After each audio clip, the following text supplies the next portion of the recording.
retrouver dans votre émission L'Instant Matin. Aujourd'hui, nous avons le plaisir et l'honneur de recevoir un artiste qui a su exporter son art bien au-delà des frontières. Il est réalisateur, producteur, il est aussi acteur et scénariste. Donc nous avons le plaisir de recevoir ce matin avec nous Anwar Hadj Smaïn. Bonjour. Bonjour Mariam, merci de m'accueillir, je suis vraiment ravi d'être parmi vous. On est vraiment très heureux de vous recevoir ce matin dans l'Instant Matin. C'est un moment où nous avons un invité d'exception, quelqu'un qui vient nous parler de ses passions. Et aujourd'hui, donc Anwar, nous allons parler un petit peu de votre carrière, de tout ce que vous avez à votre actif. Vous avez de nombreux courts et longs métrages, primés même à l'international. Ouais. Et quand même, j'aimerais moi qu'on revienne un petit peu au début. Je vais vous ramener dans votre enfance. Vous avez participé à 9 ans, donc à un film. C'est ça, effectivement. C'était donc un film du regretté, Allah yarhamou, Abdelrahman Bouguermouh. Et le titre du film était Cri de pierre. Donc voilà, j'ai eu cette opportunité, cette chance de pouvoir donc avoir ce rôle, parce qu'apparemment Monsieur Bouguermouh avait besoin d'un enfant dans l'histoire. Et il se trouve que mon père, Allah yarhamou, Monsieur Hadj Smaïn, jouait dans le film. Donc il a dit, Abdelrahman, il y a mon fils, si tu veux, je peux lui... Donc voilà, donc je suis allé, j'ai fait une sorte de petite audition comme ça. D'ailleurs, je ne pense pas m'être bien débrouillé, mais on m'a quand même donné ma chance et c'est comme ça que j'ai fini par jouer dans ce film. Dans ce film. Voilà, donc votre père, Hadj Smaïn Srer, voilà, donc un grand homme du théâtre algérien. Oui, tout à fait. J'imagine que déjà de côtoyer ce monde à travers déjà votre père, que ce soit les planches au théâtre, un petit peu tout ce monde, puisqu'il était aussi à la radio et à la télévision. Tout à fait. Ça vous a donné cette envie de faire ce que vous faites aujourd'hui? Vous savez, c'est intéressant quand on est petit et qu'on a un père, enfin comme j'ai eu l'occasion et la chance d'avoir, on ne pense pas qu'on va aller dans cette direction. Et bon, ça vous vient naturellement. D'ailleurs, grandissant, j'avais fait tout autre chose. Quand j'ai été à l'université, tout ça, j'avais fait informatique, Sciences Po, ceci, cela. Mais il y a cette envie, il y avait toujours cette envie de... Quelque chose qui vous a rattrapé. Voilà, de repartir vers voilà, le jeu, le théâtre, le cinéma. Et donc, voilà, j'ai tout mis de côté et je me suis lancé dans... ce que mon cœur m'a dicté de faire. Voilà, donc on vient de voir donc, la photo de votre père, Allah yarhamou, qui nous a quittés en 2021. 2021, effectivement. Voilà. Donc un long parcours à votre actif, donc comme je l'ai dit, des courts-métrages, des longs-métrages, primés même à l'international, et entre autres le film donc Battlefields, voilà, donc en 2017. Voilà. Donc voilà, effectivement, Battlefields, ou Champ de bataille.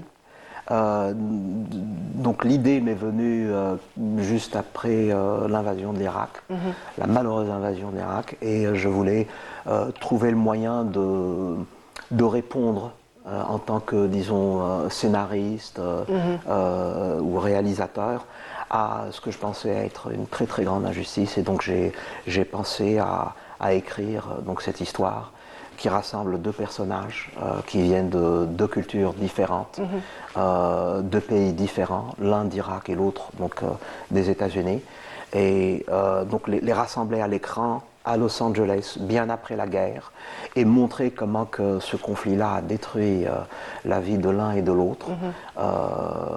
Et donc c'est comme ça que la chose s'est faite, qu'est né Battlefields. Oui, donc on va revenir tout à l'heure un peu plus en détail sur ce film, ce qui vous a poussé donc à mettre en scène ce film. Est-ce qu'aussi le fait que vous avez déjà grandi entre Alger, Paris et les États-Unis, donc ce mélange un petit peu de culture, toutes ces on va dire de civilisations différentes que vous avez eu le loisir de côtoyer, ont donné quelque chose vous donne une vision un peu spéciale, donc une envie de faire un peu différente? Bien sûr, absolument, parce que vous savez, où on vit en général devient un peu qui nous sommes. Bon, je suis avant tout algérien, je suis... bon, bien sûr, avec l'âge, on se rend compte de la beauté de notre culture, Et donc je suis tout d'abord algérien. Mais le fait d'avoir effectivement voyagé et vécu dans différents endroits, en l'occurrence un petit passage en France puis aux États-Unis, m'a permis de voir les choses un peu différemment, de voir le monde différemment, de voir autrui, ceux qui ne sont pas nous, qui nous ressemblent pas, hein, ceux qui ne parlent pas notre langue ou qui n'ont pas notre foi, de les voir et de voir en eux l'humanité aussi. Et donc voilà, ça permet effectivement de raconter des histoires d'un angle qui n'est pas forcément, comment dire, très en vogue, vous voyez. Donc voilà, ça m'a effectivement beaucoup servi de voyager et de côtoyer des gens. Voilà. Donc les courts-métrages au départ, ça a été quelle thématique? C'était quoi un petit peu qui vous animait au départ? Oui, tout à fait. Alors au tout début, je pensais à Los Angeles très spécialement. Ce qui m'avait frappé en arrivant là-bas, c'était le nombre de sans-abri qui vivaient, donc bien sûr, qui jonchaient les trottoirs des rues. J'ai découvert par la suite qu'il y avait plus de 170 000 sans-abri qui vivaient à Los Angeles. Quelque chose qui m'a choqué, quoi. Parce qu'on se dit Los Angeles, c'est la ville des rêves, vous voyez. Et donc j'ai pensé à écrire un petit scénario à propos d'un bonhomme qui au début avait des problèmes d'alcool et puis qui commençait à avoir des problèmes donc avec son épouse et qui petit à petit, à force de rentrer trop tard, il se retrouve à la rue parce que voilà. Donc j'ai commencé par ça.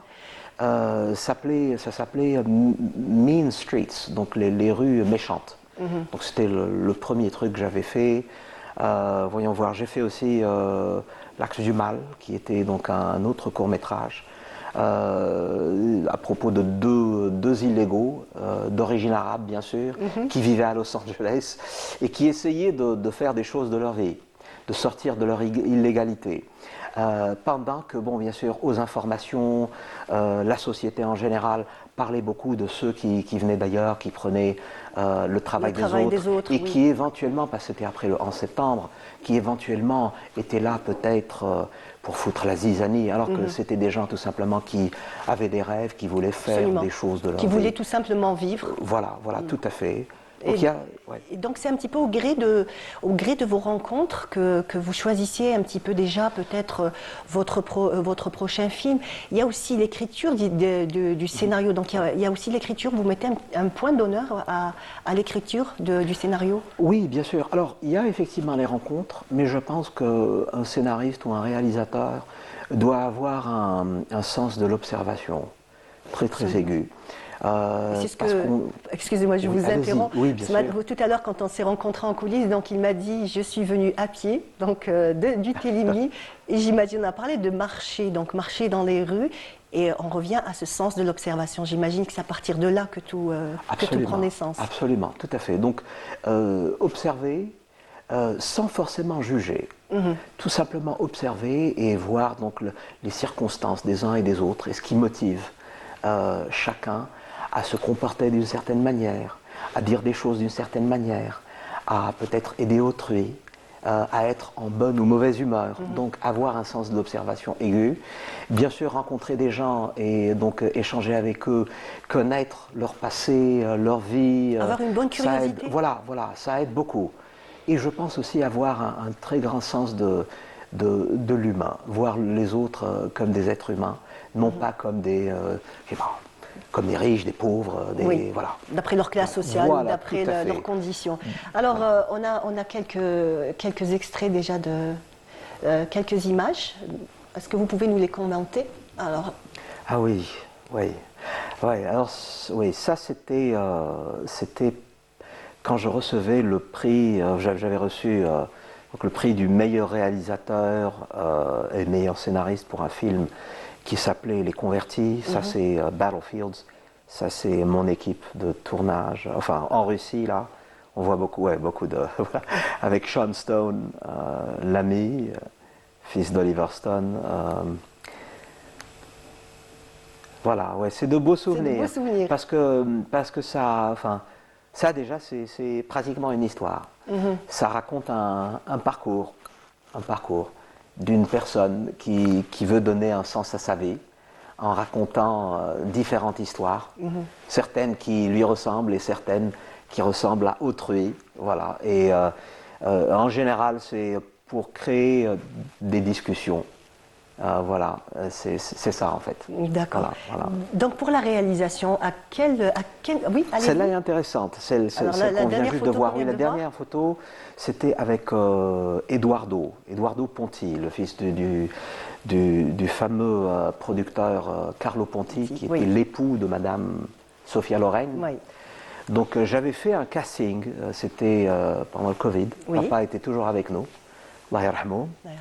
Et c'était donc pour son film La vie devant soi. Oui. Donc c'était un remake d'un film qui avait été fait dans le temps, que Eduardo avait fait en mettant Madame Sophia Loren dans le film. Et j'ai eu cette chance d'avoir eu l'occasion de faire un casting, une audition très spécialement. Et j'ai été pris pour interpréter le rôle de l'ami de Madame Sophia Loren. D'accord. L'ami algérien en plus. En plus. Ça, ce qu'il y a de génial. Il avait pensé à écrire un personnage algérien. Voilà. Donc ça peut dire quelque chose à propos de l'Algérie. L'Algérien, il intéresse toujours. L'Algérien, pas moi, l'Algérien. L'Algérien en général. Exact. Alors, on va juste regarder le jingle et on revient juste Oui, après. bien sûr, avec plaisir.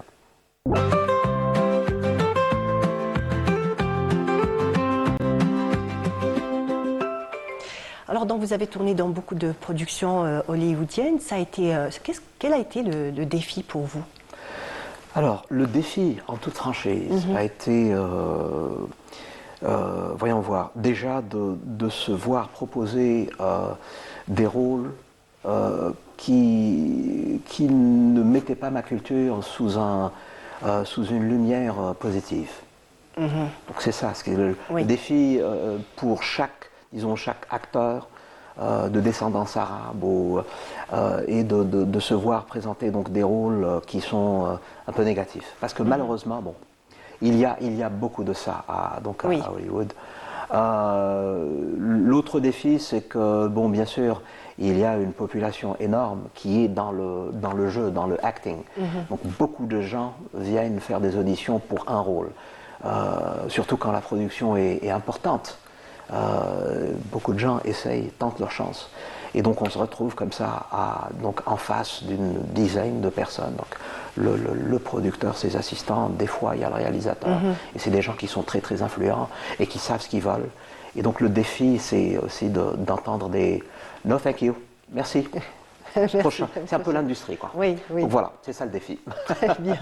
On va voir un extrait d'un film et on va vous laisser le commenter. Très bien. You're not trying to get me fired from here, are you? It's Guantanamo you're going to send me to. That's the place to be. Guantanamo, Osama and me. Guantanamo. I'm coming back here by the end of the week, and if you don't have the money, nous dire finding the job. Oui, alors ça c'est Axis of Evil, qui est l'axe du mal. Donc tourné sur des plateaux, c'était dans la ville d'Hollywood. J'ai choisi donc de le faire là-bas parce que j'ai vu dans l'est d'Hollywood un nombre comme je disais, des sans-abri, ceci, cela. Et j'avais créé ces deux personnages. Donc il y a le personnage que j'interprète, du roommate ou du colocataire. Donc les deux illégaux dont je vous parlais tout à l'heure. Oui. Donc il y en a un qui est donc au chômage, l'autre qui travaille dans un magasin. Donc, et qui essaye d'aider le sans-abri qui passe, le bonhomme, Michael London.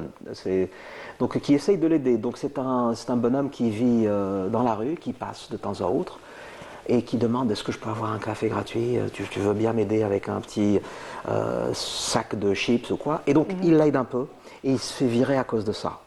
Entre-temps, il y a le propriétaire de l'appartement où ces deux illégaux vivent, qui vient pour récupérer un loyer qu'ils n'ont pas payé depuis 2 mois. Et donc, il leur donne un ultimatum.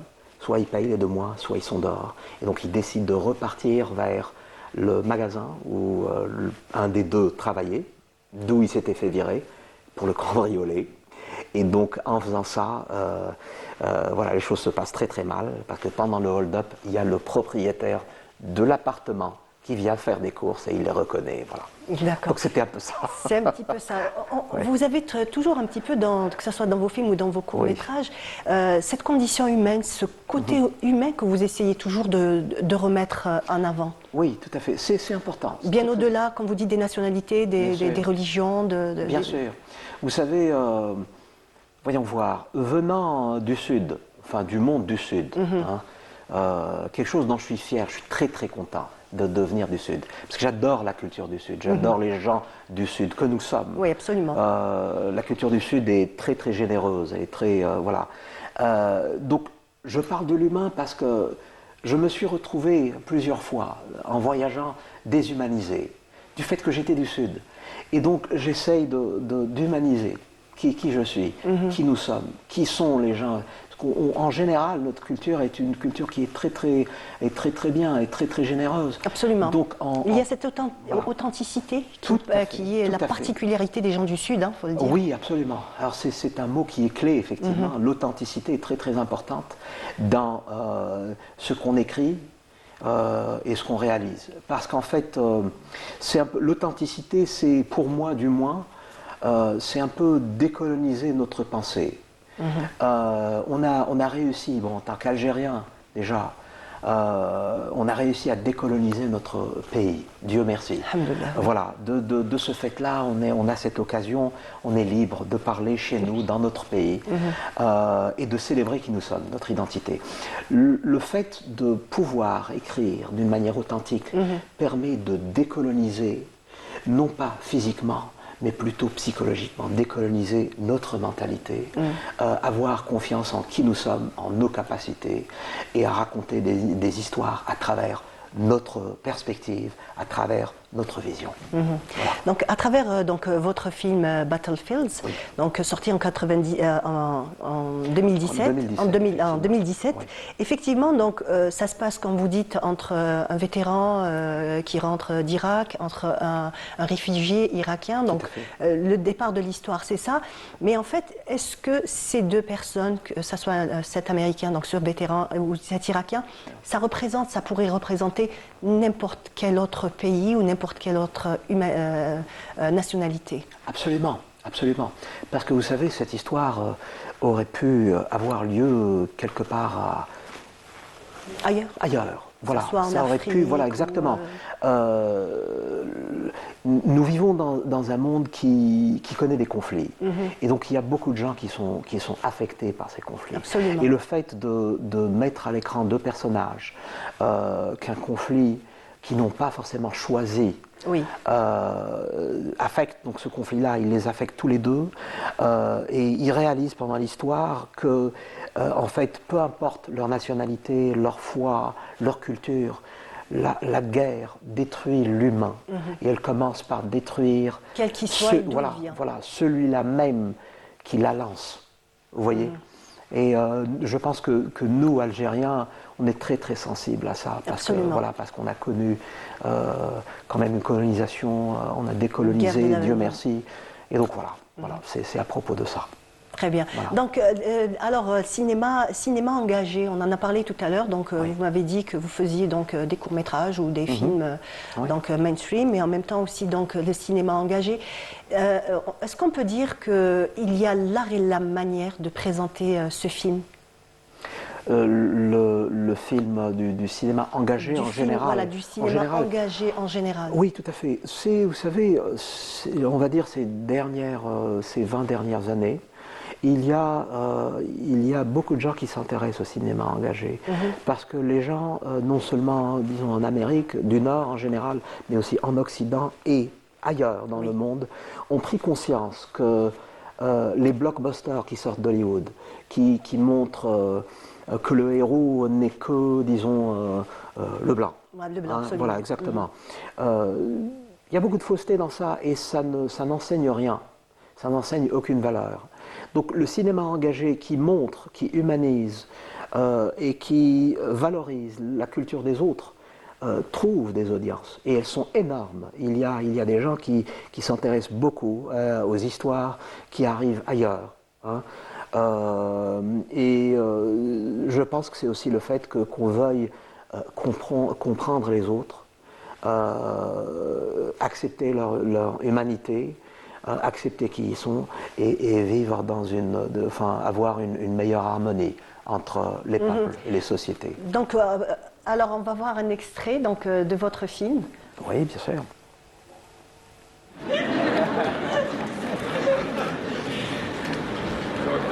Anyway, thank you so much for inviting us to Kazan, your beautiful city. Спасибо большое, что пригласили нас в Казань, ваш прекрасный город. It's certainly a pleasure to be here. I look forward to seeing more all week.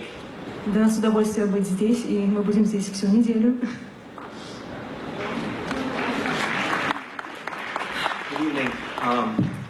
What else to say when there are so many wonderful and talented people in this room? Что еще можно сказать, когда в одной комнате столько талантливых и прекрасных людей? And how wonderful is it that all of us are from different countries, different nationalities, we have different faiths, and we speak different languages, and yet we're all gathered here to celebrate a passion of ours, which is filmmaking, storytelling, and serving the cause of peace. Как прекрасно, что столько разных людей из разных стран, разных национальностей, разных вероисповеданий находятся в одном месте, и у всех у нас одна страсть — это кино. This is not only I think, a victory and an honor for the city of Kazan, to host us, but a victory for humanity, for peace, and for that, I'm very grateful to be here with my team. And I wish you all, a great time at the movies. Thank you so much. Thank you. Et ces deux êtres-là, ces deux personnages-là, retrouvent leur humanité à travers leur fillette. Vous voyez, voilà. En tout cas, plusieurs distinctions. Ouais, Qu'est-ce que vous avez ressenti quand vous avez eu toutes ces distinctions ce jour-là? Alors, en toute franchise, bon, c'est bien d'avoir des distinctions, c'est clair. Comme on dit, c'est notre petit moment au soleil. Oui. Mais il ne s'agit pas de ça. La meilleure distinction, je pense, c'est de pouvoir montrer son travail et sa vision et de toucher et les esprits et les corps des gens. Voilà, mais c'est ce que vous avez fait donc à travers ce prix. Tout à fait. Tous ces prix font que vous avez réussi à toucher, Tout à fait. atteindre votre but, tout simplement. Voilà, exactement. Je me souviens d'une question qu'on m'avait posée donc, à Moscou après une projection. Il y avait ce monsieur qui s'était donc levé, il faisait partie de la presse, et il m'a dit oui, alors votre film, soi-disant, c'est l'humanité, mais vous voyez, la guerre froide est terminée, et nous, notre pays, il a beaucoup perdu, l'Amérique est debout. J'ai dit écoutez monsieur, bon, très, très bonne question, pas de souci. Il dit c'est pas un système politique forcément qui fait un peuple, c'est votre culture est rayonnante. Je suis ici chez vous, je mange des plats extraordinaires qui sont différents de ce que je mange ailleurs. La culture de votre pays est formidable, vous êtes très très généreux, vous avez votre pensée, vos livres, vous avez votre théâtre, votre cinéma. Donc vous avez survécu à plein de choses. Et ça s'applique à nous aussi. On a survécu à beaucoup de choses. À beaucoup de choses. Et notre peuple, notre État, notre culture vit. Voilà, donc c'est la plus belle récompense, c'est ça le meilleur prix, c'est de pouvoir montrer son travail, avoir été honnête dans la façon dont on raconte ses histoires. Et voilà, toucher donc le cœur et les esprits des gens. Vous avez fait, donc vous êtes vous-même acteur dans le film. Oui, tout à fait. Qu'est-ce qui vous a poussé à vous mettre en avant? Donc vous êtes derrière et devant les caméras. Oui, tout à fait. Vous savez, on dit que les acteurs qui réalisent aussi, on va dire que je ne parle pas de moi, mais sont beaucoup plus à même de faire des choses bien que ceux qui sont que derrière la caméra. La raison derrière cela, c'est que ceux qui font et le acting et la réalisation, donc savent ce que traverse l'acteur pour déjà comprendre son personnage, savent aussi comment que l'acteur doit trouver sa motivation pour se comporter d'une certaine manière, pour dire quelque chose d'une certaine manière, pour ne rien dire, pour toucher à quelque chose ou taper quelque chose pendant une scène. Oui. Donc on comprend ces gens et on a la tendance de leur donner l'espace, si vous voulez, l'espace artistique, bien sûr, d'exprimer leur jeu, de leur propre manière, et puis par la suite de dire, et je vais vous raconter une petite anecdote. Allez-y. Et par la suite leur dire, ok, maintenant on l'a fait de ma façon. Tu as fait maintenant. Alors j'ai, dans le temps bien sûr, j'ai fait de la figuration sur le film The Terminal, le Terminal, Oui. que M. Spielberg avait réalisé. Donc pendant une scène, il est en train de diriger Tom Hanks. Il lui demande, bon Tom, dans cette scène, tu cours après tel passager et tu vas lui dire où se trouve telle chose. Oui. Okay. Tom Hanks, il a un accent très, très russe dans le film, parce qu'il jouait le rôle d'un bonhomme qui venait de cette partie du monde. Et donc, action, Tom Hanks fait le truc, et ok, coupé, Tom Hanks, tu veux bien la refaire, mais donne-moi un peu plus d'intensité. Tom Hanks la refait une deuxième fois, troisième fois, certainement. Ok, on prend 5 minutes. Tom, ok. Maintenant, tu vas me la faire avec ce que je t'ai... Je veux plus d'intensité. Tom le refait, il ne le fait pas bien. Donc c'est le réalisateur qui se lève et qui le fait de manière, et ça je parle d'un grand monsieur, Steven Spielberg. Steven Spielberg. Il lui montre l'intensité avec laquelle ça doit se faire. Et Tom Hanks, acteur oscarisé, Oui. très humble, il l'a refait exactement comme lui demande donc Spielberg. Et lui dit, coupé, très bien Tom, tu as enfin fait ce que je t'ai demandé. Et Tom, très humble, lui dit, merci de m'avoir fait découvrir un autre aspect de comment jouer ces circonstances-là.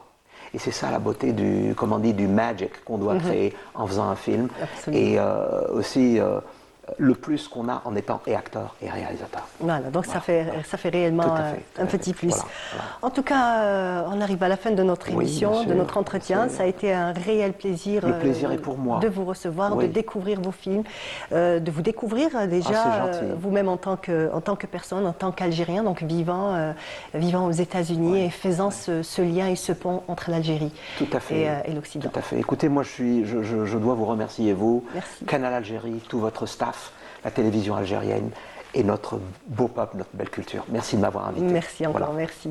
En tout cas, on arrive à la fin de notre émission. C'était l'Instant Matin. Je remercie toute l'équipe technique et aussi donc Marie Makek qui a préparé cette émission.